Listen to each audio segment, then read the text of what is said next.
न वित्तेन तर्पणीयो मनुष्यो लप्स्यामहे वित्तम आदृक्षम चेत्वाम जीविष्यामो यावदीशिष्यसि त्वं वरस्तु मे वरणीयः स एव।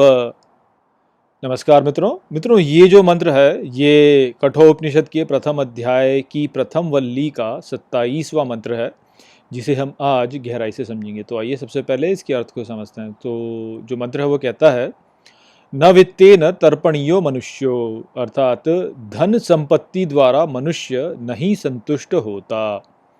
लप्स्यामहे वित्तमादृक्षम चेत्वाम, अर्थात प्राप्त कर सकते हैं धन संपत्ति आनंद देख जान करके। जीविष्यामो यावदीशिष्यसि त्वम, अर्थात जीवित रहेंगे जब तक आप इच्छा करते हैं।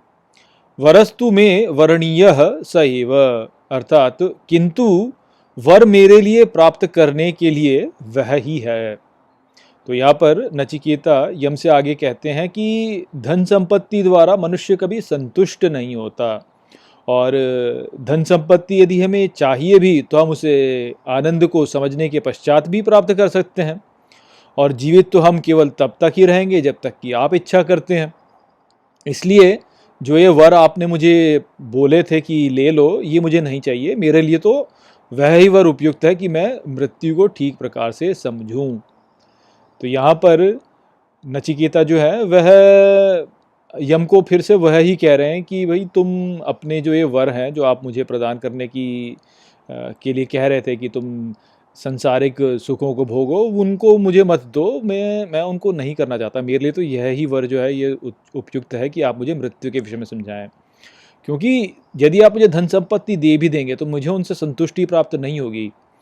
जो भी व्यक्ति सांसारिक सुखों में लगता है और सोचता है कि सांसारिक विषयों को भोग करके जो है मैं तृप्त हो जाऊंगा, वह कभी भी जो है सफल नहीं हो सकता। सांसारिक विषयों को भोगने से कभी तृप्ति नहीं मिलती, उल्टा उन विषयों को भोगने से उनके प्रति हमारी उन्हें भोगने की कामना और वृद्धि करती है। ये तो ऐसा है कि जैसे अग्नि में आप यदि उसको हवा दें तो वह और भड़कती है ना, जैसे, तो वो वाली स्थिति हो जाती है कि आप सोचें कि भाई अग्नि है, इसको मैं हवा दूंगा तो ये बुझ जाएगी, किंतु वास्तव में अग्नि बुझती नहीं है, उल्टा और वो और भड़कती चली जाती है और बढ़ती चली जाती है और बढ़ती चली जाती है। तो सांसारिक विषय भोग जो है वह बिल्कुल ऐसा ही है कि यदि आप इसे भोगेंगे तो ये तृप्त नहीं होगा, उल्टा और बढ़ जाएगा, आपको और भोगने का मन करेगा। तो आपने धन संपत्ति प्राप्त कर ली, कितनी भी धन संपत्ति आप प्राप्त कर लीजिए, आपको लगेगा कि नहीं मुझे और मिल जाए, मुझे और मिल जाए, मुझे और मिल जाए। क्यों? क्योंकि वहाँ पर जो जो उसका उसका उसका जो ठहराव है वह नहीं रहता है, वह ठहर नहीं सकता। उसका जो भाव है वो ऐसा ही कि वो ठहरेगा नहीं, वो परिवर्तनशील है, कभी इधर जाएगा कभी उधर जाएगा। इसलिए व्यक्ति को ये लगता है कि अरे और मिल जाए ताकि मैं और जो है तृप्त हो सकूं, किंतु ऐसा कभी होता नहीं है, वो ठहरता ही नहीं है कभी भी। और आगे हम नचिकेता कहते हैं कि भाई देखो, धन यदि मुझे प्राप्त करना ही है तो मैं प्राप्त कर ही लूँगा। यदि मैं आनंद को समझ लूँ तो भी प्राप्त कर लूँगा। धन से आनंद नहीं मिलता है, किंतु आनंद जो है वो यदि प्राप्त कर लूँ तो धन भी मैं प्राप्त कर सकता हूँ। ऐसा नहीं कि धन मैं प्राप्त नहीं कर सकता। आपको आनंद जो है और धन जो है वो एक बात नहीं है। लोग यही सोचते हैं कि धन से ही आनंद प्राप्त होगा, किंतु ऐसा वास्तव में है नहीं।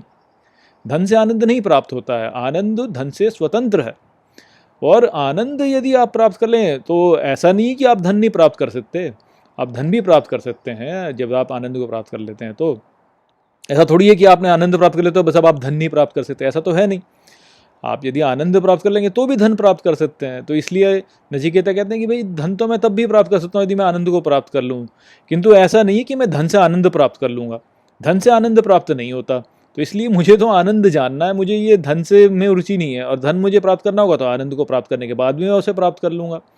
और आपने जो कहा कि भाई जीव सहस्र वर्षों तक जियो, तो उसका भी क्या है, यानी जीवित मैं तब तक ही रहूँगा जब तक कि आपकी कामना है, आपके ही नियंत्रण में रहूँगा तब भी मैं।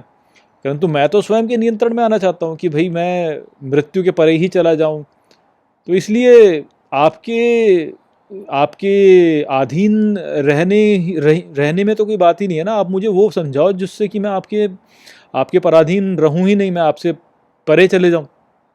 तो इसलिए मुझे तो आप मृत्यु के विषय में ही समझाओ। मुझे धन संपत्ति में कोई रुचि नहीं है, मुझे ये पद प्रतिष्ठा में कोई रुचि नहीं है, बड़े बड़े राज्य में कोई रुचि नहीं है, मेरे को इनमें कोई रुचि नहीं है। आप मुझे वो बताओ जो कि वास्तव में मायने रखता है, जो कि क्या है, मृत्यु को जानना, आनंद को जानना, जीवन का लक्ष्य वो ही है।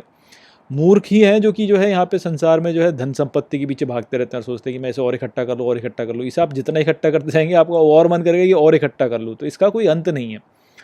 तो इस चक्कर में पड़ना ही व्यर्थ है। तो वो संदेश यहाँ पर इस मंत्र में था। आशा करता हूँ कि मैंने इस मंत्र को आपको अच्छे से समझा दिया होगा। चलिए इसी के साथ इस वीडियो को यहीं पे समाप्त करते हैं। नमस्ते।